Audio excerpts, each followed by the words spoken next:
Hi guys! I just feel like I'm a regular member on the Lulu channel. It is my honor to be back here again. This is Lulu. This is Chisanga. Wow, thanks for the introduction. She remembered this time. And today the question we have is, how do you commune with God daily as a Christian? So without further ado, guys, let's get to it.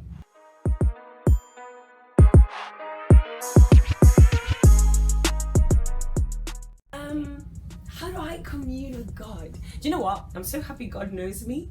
I'm so happy that He knows how stubborn I can be, but He also knows like where my heart is. I think communing with God daily again goes back to that thing of building a friendship. I don't know if you know that story. There's that story where this old man is in a park and he's crying, proper weeping. He's sitting on this bench and he's weeping, and this little kid comes up to him, and this guy was a soldier and he wanted to go back home because I think his sister was really sick. Anyway, so he wanted to go back home, and he went to the commanding officer and asked, "Oh, do you mind if I can go home, take some leave, because I really want to be there for like my mom and my sister?" And they said no. So then this little kid comes to him and is like, "Why are you crying?" So he tells this little kid the story, and this little kid goes, "Well, why don't you come with me, and I can tell my dad, and my dad can fix this." And this stranger's like, "Why in the world would your dad be able to fix this?" So he like runs with this guy, and this guy's running behind him. He walks through like the parliament doors, walks through the White House with this guy. All the soldiers, all the people are looking at him thinking, who's this stranger with this child? And he opens the door, and it's the president.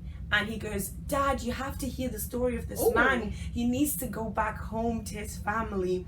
And like, I think that's what relationship and communing with God is like. Wow. It's the fact that like you are able to go through everything and walk right through, and you can just be in the presence of God, and He can answer, and you can speak to Him, and like, I feel like if that guy or if that little kid never spoke to Him, or if he asked him and was like, "Well, where are you taking me?" or "What are you doing?" "No, I don't want to go." Yeah. He would have never had the opportunity to be in front of this like almighty president, basically, and he would have never got home.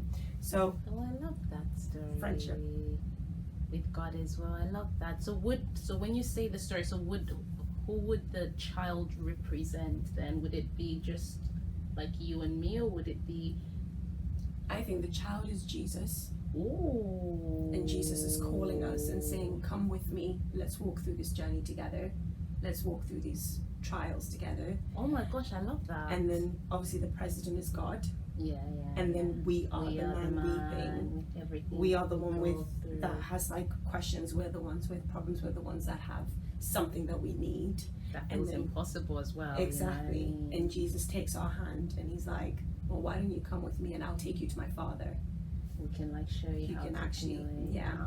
So really communing with God daily is understanding first what Jesus did for us on the cross. I feel like the moment we understand what being a Christian actually means, then we're actually able to live a life as a Christian. Like, it's no longer hard for you to want to pray. It's no longer hard for you to want to read your Bible, because you understand like that while we were still sinners, like while we were still enemies of God, like Jesus died for us on the cross. And that for me anyway, that's what probably makes it easier to commune with God. Like, even if I'm really busy, having like 2 minutes of acknowledgement, being like, "Hey God, I'm so busy, but I just want you to know like I'm still so grateful for what you've done." What you've done, I love that. So how many times in a day would you say that you pray? Like, how many times would you say is good that you would say, okay, this is me communing with God? How many times in a day? Well, so when I wake up, I would pray. Okay. When I go to sleep, I would pray. Same. I'll do the same as well. During the day, if life is lifing and it's doing a bit of shakara, I would pray. So like, if I don't know, like I have an interview or like someone at work is testing my patience, I'm gonna be like, Jesus, help me. But I think on a normal thing, for me, I find it easier to spend time with God in the morning and like at night than at night, because by the time it gets night, I'm so tired. So I would rather I would start and I would do a devotional. And okay. Then, so is it like a plan? Like a plan. Oh, I would do a little devotional, okay. read the Bible, be like, God, what are you saying to me through this? And then kind of go through my day knowing I've done that devotional and I'm meant to apply it for that day. And then pray at night. That's how I do it. What do you do? I like it. So when I wake up, the first thing obviously I'll do is thank God that I'm still alive and I've got breath in my lungs. Amen. Oh my God, I'm still Amen. here. Amen. There's hope in this life for me. And then the next thing I would do is I normally like to do like worship music. So I'll put like worship music in the background while I'm getting ready for church, work. Wow! Whoops! Look at you going to church every day. Yeah, so and that's all, because obviously worshiping, I like to I'm more like a worshiper, I would say. So like I commune with God a lot more through worship. So I'll like get a Christian song and I'll be worshiping through the day, and then I properly do my prayer before I actually start working. That's when I actually do my very first prayer. Nice. Just asking God for the strength to do my job the right way, so I don't do anything that I shouldn't do, to actually guide my words, because sometimes when you're going through life, there's things that will hit you, you act out of character, you do things. So it's just asking God to give you the strength through that day. And I go through my day, and as Chisanga said, if anything happens that is because it's a conversation with God. I think sometimes people like overrate this prayer thing. Like sometimes I'll just be like, look, God, you see what I'm going through. You're in control. So just help me in this moment, because I don't know what to do. That in itself is prayer. Even if it's just like, God, like today I'm starting my day and I don't really want to talk to you. So just give me the strength today to actually acknowledge you in my day. Show me that you're with me through this day. And sometimes God has a weird way, like someone might say something to you that's like, how does this person know what I'm going through? You know what I mean? Like God can speak through other people as well in your day. So it's just having that regular conversation like you would. I know for some people at the start it might be strange, isn't it? Because you like, I'm talking to myself. I'm talking to like a weirdo. It's like, how did you get past that? Like that, I'm talking to myself. Like what made it easier for you to transition into feeling like, now I'm really praying? Now I'm like really praying. I think because I talk to myself a lot. I think you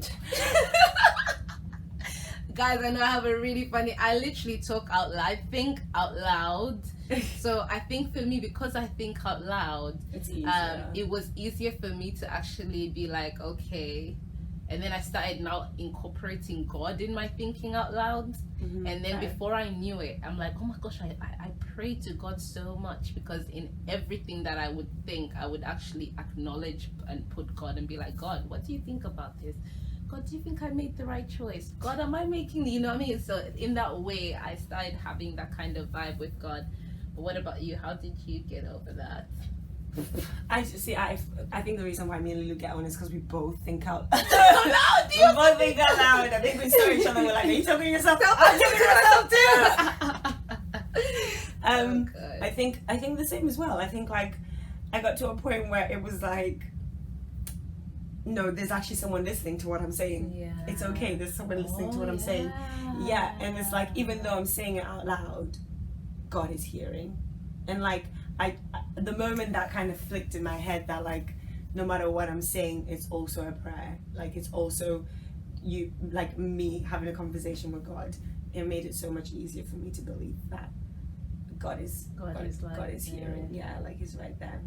And what about so yeah, like how you said with the Bible as well, in terms of reading, because reading the Bible is the best way to know God. Like 100%. That is like 100%. It's the one book Pastor Michael Todd says that reads you as you read it, you know.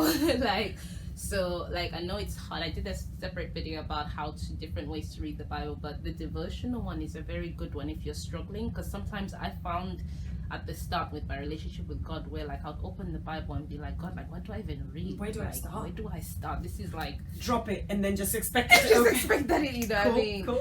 So sometimes having that structure might work as well for you. Like having a devotional, especially depending on what season you're going through. I think the Bible plan has, if you're going through depression, if you're going through fear, anxiety, has different plans for like all of these things. And then of course you've got worship, isn't it? You have 100%. So I love worship, like Lulu was saying as well. She's also a worshiper. And I started writing worship songs recently. Really? Oh, Yeah. that's beautiful. I started writing worship songs, and it's almost like my gift being given back to God. You know the Bible story of the talents, where God gave 5 to one, and then 2 to one, and 1 to the other. And the one that had 5 went and like multiplied it. Then the one that had 2 went and worked and made 2 more. Then the one that had 1 just hid it and like was like, oh God, here you go, here's the one that you gave me. And he didn't do anything with that talent.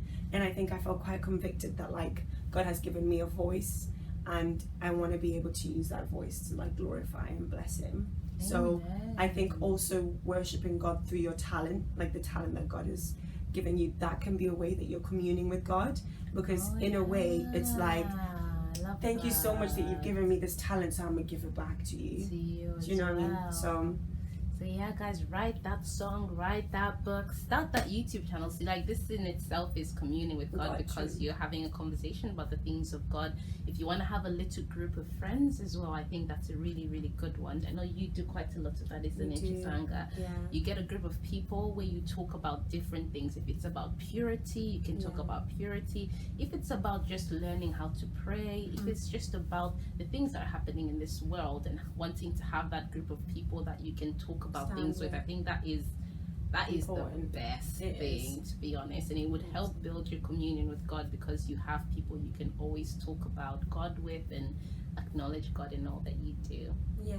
So anyways, guys, I hope this answered the question. Guys, I'd love to know, how do you guys commune with God? Like, how do you guys keep your relationship alive with God? And I will see you guys in the next video.